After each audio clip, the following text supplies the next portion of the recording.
મારું નામ છે માહી અને સ્વાગત છે મારી ચેનલમાં. હવેથી આપણે ક્રાફ્ટ બનાવશું. તો આજનો ક્રાફ્ટનો ટોપિક છે કે આજે આપણે સ્કૂલના માટે બનાવશું ક્રાફ્ટ. કોઈ પણ છોકરાઓ હોય છે એમને છે ને સ્કૂલમાં ક્રાફ્ટ બનાવવાનો શોખ હોય છે, તો ચાલો આપણે બનાવીએ. પહેલાં આપણે બનાવશું બુકમાં, તો એના માટે આપણે પેજ લઈ લઈએ. હા, તો આપણે આ પેજ લઈ લીધું, કાપી લીધું. હવે આ પેજને આવી રીતના ફોલ્ડ કરી દેવાનું છે. હવે આ જે પેજ દેખાય છે ને એને છે ને આપણે આવી રીતના કંઈક ફોલ્ડ કરી દેવાનું છે. પાછળ છે ને આવી રીતના, જેવી રીતના હું તમને બતાવું આવી રીતના ફોલ્ડ કરી દેવાનું છે. ઓકે, આપણે કરી લઈએ. ચલો જો ગાઈસ, કંઈક આવી રીતના ફોલ્ડ કરવાનું છે. હવે અહીંયા જે લાઈન દેખાય છે ને એના ઉપરમાં આપણે કંઈક ડ્રો કરશું, તો ચાલો આપણે કરીએ.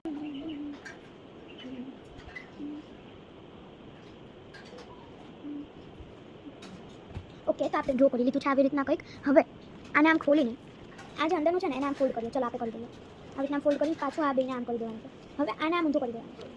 આ જે દેખાય છે ને આપણે ફોલ્ડ કરીને એની અંદર આનો એક્સ્ટ્રા પાર્ટ નાખી દેવાનું છે. તો ચાલો આપણે નાખીએ. તો આપણું બુકમાર્ક બની ગયું છે. આપણે કંઈક આવી રીતના કર્યું છે. આપણું બુકમાર્ક બની ગયું છે આવી રીતના. હવે આપણે છે ને એક સ્મોલ બુક હા, તો ગાઈઝ આપણને બુક બનાવવા માટે આપણે આવું એક સ્ક્વેર લઈશું. આવા આપણે 4 સ્ક્વેર લેવાના છે. અત્યારે તો એક જ બનાવીને બતાવું છું, પછી તમે 4 સેમ ટુ સેમ પ્રોસેસ કરી દેજો. આને પહેલાં આમ ફોલ્ડ કરી દેવાનું છે આવી રીતના. હવે આને આ બધા પીસીસ છે ને એને કટ કરી દેવાના છે. ઓકે, તો આપણે કરીને આમ જોઈન્ટ એકદમ કરી દેવાના છે.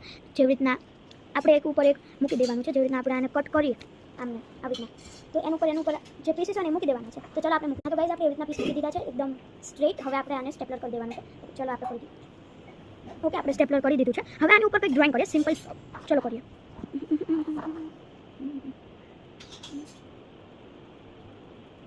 ઓકે, તો આપણી ડ્રોઈંગ પણ થઈ ગઈ છે.